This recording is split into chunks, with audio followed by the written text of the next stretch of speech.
sakazi abakhona lapha kithi kwelasophongolo ngokuhlukana kwezindlu zabo.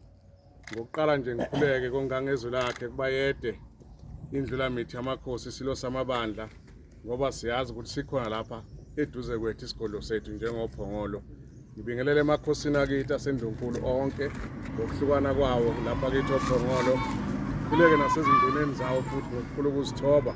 Umphakathi wakithi okhona lapha kithi ophongolo okhulumayo kangizisho kuqala basakazi kumina nonke nabalaleli bonke emakhaya ngibabingelele.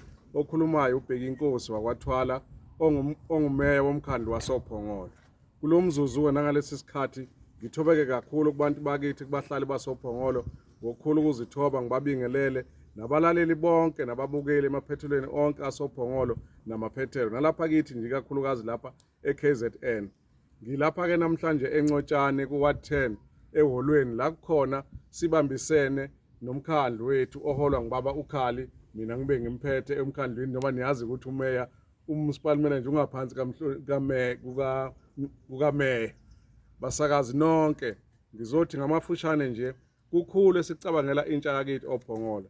Intsha siyibeka eqhulwini. Namhlanje silapha eNcotshane la sihlangane khona noSothari ukuthi asilekelele ukumema uNYDA ukuzolekelela labantwana bethu kanye noNSFAS. Siyazi ukuthi intsha kulesi sikhathi nonyaka la khona abantwana bethu bazophasa njoba kuzovalwa izikole, abanye sebebhalile abamatriculatsheni balendela ama-result. Sizolekelela bona-ke okokuqala ngqa okuyingqayizivele emkhandlwini njengoba nazi nonke cishe ukuthi kade ngilokhu ngibambile ngu-acting mayor kodwa manje sengingumeya ofanele esebenzele abantu basophongolo njengoba sisho isiqubulo sethu njengeqembu engilona elithi sethembe sisebenzela wena. Ngakho nami-ke ngizothi kubantu basophongolo abasethembe ikakhulukazi entsheni. Intsha yakithi-ke siyazi ukuthi kulesi sikhathi samanje abazali bayo abasebenzi, ababi nayo-ke inkece yokuthi bakwazi ukuyofunda. Ingakho nje sithe ngokukhulu ukuzithoba kubantu abasha kusukela namhlanje sihlangene la sithi abazorejista ngokulekelela u-NSFAS, bazobhalisa ku-NSFAS ukuthi abakwazi uku-aplayela ukuthi balekelele ukufunda. Sinethemba lokuthi njengoba bekhona abantu abasha la kithina ophongolo u-NSFAS no-NYDA okuyizinhlaka zabantu abasha ngokulekelela uSothari ukuthi babe khona abantu abasha sizobabhalisela bakwazi ukulungela ukuthi thina njengomkhandlu ofisini lami sinayo lento okuthiwa i-registration fee la khona sibakhiphela khona abantu abasha abasebenze kahle. Sibeke imali engango-500,000 ukuthi sikwazi ukubakhokhela i-registration fee ematheshiyali. Yingakho-ke sesithe namhlanje asimeme u-NYDA no-NSFAS ukuthi uzolekelela bethi baya nje le ezikhungweni zemfundo ephakeme bese bazi ukuthi babhalisile futhi sebenayo amathemba ukuthi bazoyicosha inkece yokubafundisa baye phambili. Msakazi-ke thina lapha ophongolo sizenhlelo ezinhle zabantu abasha.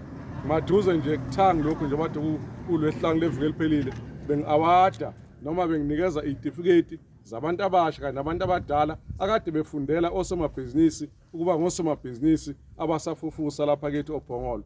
Siye sabanikeza izitifiketi bekunabantu abangu-150 abangahlali bakhona lapha ophongolo akade ku-10 ngokwamawadi ngoba nazi ukuthi sinamawadi awu-15 lapha kithi ophongolo.